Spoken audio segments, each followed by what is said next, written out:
जब हम परमेश्वर के वचन को पढ़ते हैं लूका रचित सुसमाचार अध्याय 1 और उसकी 39 आयत से जब हम पढ़ते हैं तो यहाँ पे लिखा है, उन दिनों में मरियम उठकर शीघ्र ही पहाड़ी देश में यहूदा के एक नगर को गई और जकरिया के घर में जाकर एलिशबा को नमस्कार किया।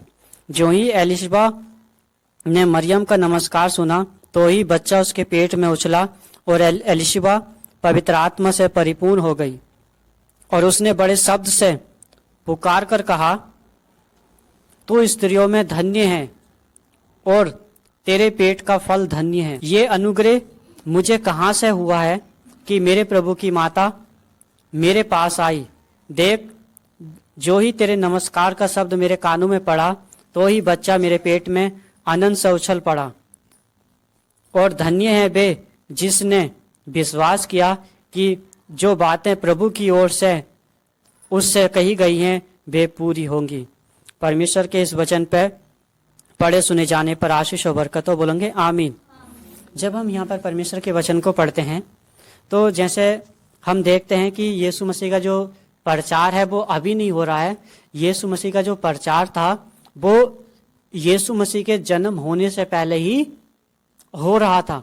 बहुत सारे नबी लोग आते थे और वो प्रचार करते थे कि तुम्हारे लिए एक उद्धार करता इस धरती पे क्या होगा, जन्म लेगा। वो तुम्हें तुम्हारे पापों को क्षमा करेगा, वो तुम्हारा उद्धार करेगा, वो तुम्हें एक सच्चाई का रास्ता दिखाएगा, वो तुम्हें जीवन देगा, वो बड़े बड़े कामों को करेगा, है ना। ये जो प्रचार था ये पहले से ही परमेश्वर है ना अपने लोगों के द्वारा करा रहा था और नबी लोग आते थे और वो ये संदेश आनकर देते थे। जब लोग इस बात को सुनते थे तो लोग परमेश्वर की बातों पर यकीन करते थे, उन भविष्यवाणियों पर यकीन करते थे, क्योंकि यीशु मसीह के जन्म होने से पहले ही बहुत सारी भविष्यवाणियां पहले से ही की गई थी। सुनो, जब हम परमेश्वर के वचन को पढ़ते हैं तो बाइबल हमें बताती है, जब हम यहाँ पर इस वचन को पढ़ते हैं तो यहाँ पे क्या लिखा है, यहाँ पे लिखा है कि जब वो समय आया, कौन सा, यीशु मसीह के जन्म का जब समय आया तो यहाँ वचन में लिखा है कि परमेश्वर का स्वर्गदूत जो जिब्राइल स्वर्गदूत था वो मरियम के पास आता है और मरियम को ये सारी बातें आन के बताता है और वो बोलता है कि तू इन दिनों में क्या होगी, गर्भवती होगी, तू एक पुत्र को जन्म देगी, तू उसका नाम यीशु रखना है। वो अपने लोगों के पापों को क्षमा करेगा, वो अपने लोगों का उद्धार करेगा। और परमेश्वर का वचन क्या कहता है कि सब जातियों में जो पापों की क्षमा का जो प्रचार है वो यीशु मसीह के नाम से किया जाएगा। तो इसलिए परमेश्वर ने बताया था कि पापों की जो क्षमा का जो प्रचार है वो किसके नाम से किया जाएगा, यीशु मसीह के नाम से किया जाएगा, क्योंकि यीशु मसीह ही वो परमेश्वर है जो मानव जाति के पापों को क्षमा करेगा, जो मानव जाति का उद्धार करेगा। हालेलुया। तो यीशु मसीह जो आए थे वो इसलिए आए थे कि मानव जाति जो है वो उद्धार पाए, मानव जाति अपने पापों से पश्चाताप करे और यीशु मसीह पर विश्वास करे और वो उद्धार पाए। यीशु मसीह इस धरती पर आए लेकिन वो जीवन देने के लिए आए, वो उद्धार करने के लिए आए, मानव जाति को एक सच्चा रास्ता दिखाने के लिए आए। यहाँ पे लिखा है परमेश्वर के वचन में, जब स्वर्गदूत ने मरियम को बताया, है ना, तो मरियम को स्वर्गदूत ये भी बताता है कि तेरी कुटुंबियों में एक एलिशबा नाम की एक औरत है, कहते उसको भी खुशी होने वाली है, वो भी बच्चे को जन्म देने वाली है।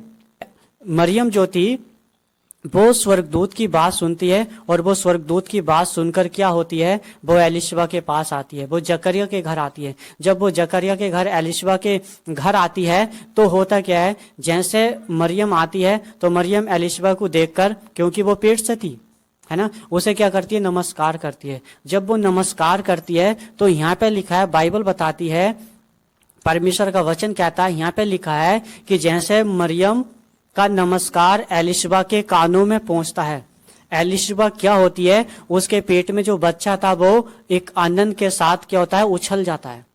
समझो, एलिशबा के पेट में जो बच्चा था वो मरियम का नमस्कार सुनकर क्या हुआ, उछला, और वो जैसे वो उछला और एलिशबा जो थी वो पवित्र आत्मा से परिपूर्ण हो गई। हालेलुया। वो पवित्र आत्मा से भर गई। कब भर गई, जब वो उसने मरियम का नमस्कार सुना। हालेलुया।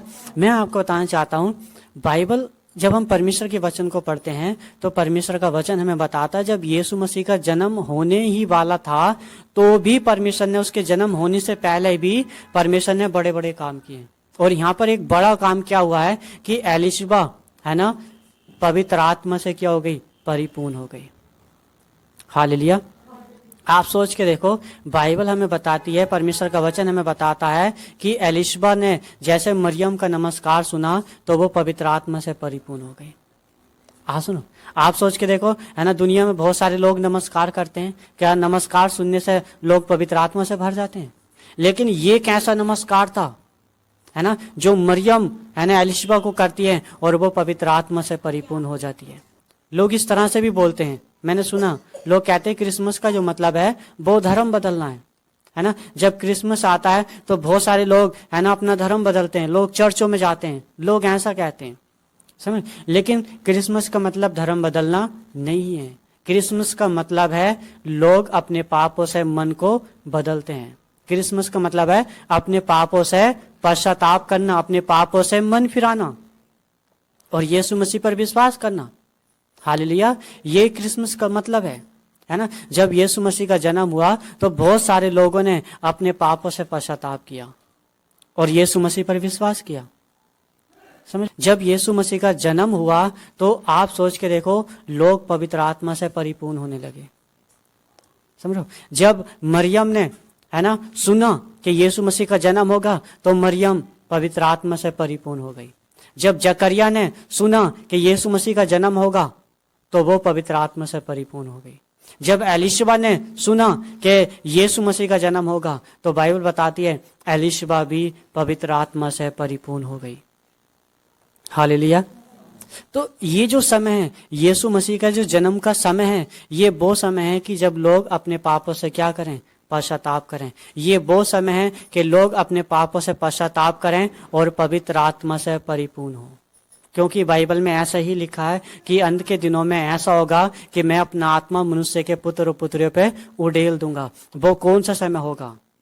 हालेलुया। जब यीशु मसीह आया तो लोग पवित्र आत्मा से भरने लगे, लोग पवित्र आत्मा से परिपूर्ण होने लगे। ये जो समय चल रहा है, ये वो समय चल रहा है कि हम पवित्र आत्मा से परिपूर्ण हो। क्रिसमस का मतलब धर्म बदलना नहीं है। क्रिसमस का मतलब है अपने पापों से पश्चाताप करना। क्रिसमस का मतलब धर्म बदलना नहीं है। क्रिसमस का मतलब है पवित्र आत्मा से परिपूर्ण होना। हालेलुया। जब हम यीशु मसीह पर विश्वास करते हैं तो परमेश्वर हमारे पापों को क्षमा करता है, परमेश्वर हमें पवित्र आत्मा से परिपूर्ण करता है। जब यीशु मसीह का जन्म हुआ तो बहुत सारे लोग पवित्र आत्मा से परिपूर्ण होते गए, वो परमेश्वर की सामर्थ से भरते गए, वो परमेश्वर के अभिषेक से भरते गए। क्योंकि परमेश्वर चाहता था कि लोग दुआ प्रार्थना में आगे बढ़ें, लोग परमेश्वर के संग आगे बढ़ें, लोग परमेश्वर के वचनों में आगे बढ़ें। हालेलुया। इसीलिए मैं तो चाहता हूँ, जब यीशु मसीह का जन्म होने वाला था, है ना, बहुत सारे लोगों ने पवित्र आत्मा का दान भी पाया। तो क्यों ना, जब परमेश्वर हमें है ना पवित्र आत्मा से भरना चाहता है, तो क्यों ना हम पवित्र आत्मा को अपने जीवन में मांगे, है ना। जितने लोग प्रभु में आगे बढ़ना चाहते हैं, जितने लोग दुआ प्रार्थना में आगे बढ़ना चाहते हैं, परमेश्वर के संग आगे बढ़ना चाहते हैं, मैं तो चाहता हूँ आप तभी बढ़ सकते हैं जब आप पवित्र आत्मा का दान पाएंगे। जब पवित्र आत्मा आपके जीवन में उतरेगा, वो आपको आगे बढ़ाएगा, वो आपको एक अच्छी प्रार्थना करना सिखाएगा, वो आपको परमेश्वर के वचनों की नॉलेज देगा, परमेश्वर के वचन के अनुसार कैसे चलना है। हालेलुया। इसीलिए आज हमें पवित्र आत्मा की ज़रूरत है और परमेश्वर चाहता है कि हम सब पवित्र आत्मा से परिपूर्ण हो जाएं। हालेलुया। तो परमेश्वर हमें इस वचन के द्वारा बहुत आशीष